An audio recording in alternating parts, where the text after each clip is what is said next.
Hotel હલાવતો અને મારી અહીંયા 6 રેડું પાડી છે, ચિંતા નથી કરવી, 125 વીઘા વાળી એ ખરી સજી, બાકી ધંધા બંધ કરી દઈશ, બાકી ખેડૂત આટલું લડવાનો.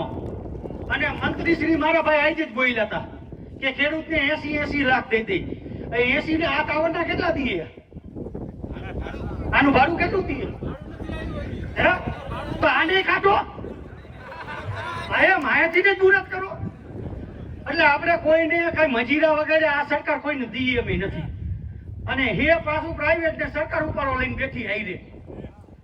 હવે જે આપણે મારા ભાઈ શ્રી બોલ્યા હતા 80,000 ખેડૂતને દઈ, આમાં કેને મળ્યા 80 લાખ? કેને મળ્યા?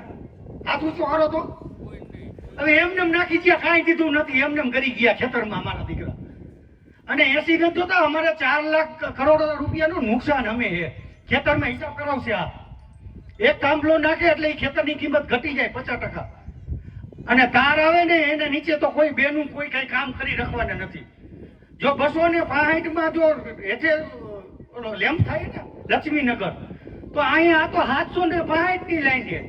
આમાં હું આપણી દશા થવાની છે. એટલે એવી ખોટી ઓલી કરવાનું કરો ને. સરકારને કઈ અમને 400 ગણું વળતર દિયો, નવનું દેવું હોય તો તમારે થાંભલા લેજો, અમારે કઈ જરૂરી નથી. કોઈને થાંભલા લઈને રાખવા દેવા ને. હા બસ, હવે આપણે આ કરો, બાકી સરકારને જેને જે અડાડીને જે કરવું એ કરે. આપણે થાંભલા ઉખાડવાનું ચાલુ કરો, આપણે જોતા જ નથી. રણમાં જાઓ, અહીંયા કઈ કામ નથી. મારા દીકરા એક તો ઉલ્લુ બનાવે, બસ આપણા ખેડૂતને બધાને.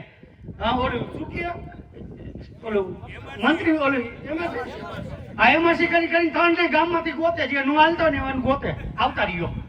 અમુક એમાં ભાજપના હોય ને મારા દીકરા હોશિયાર રહ્યા. હવે ઈ બંધ કરો ને, હવે અમારા રેલા આવશે. હાલો, જય જવાન.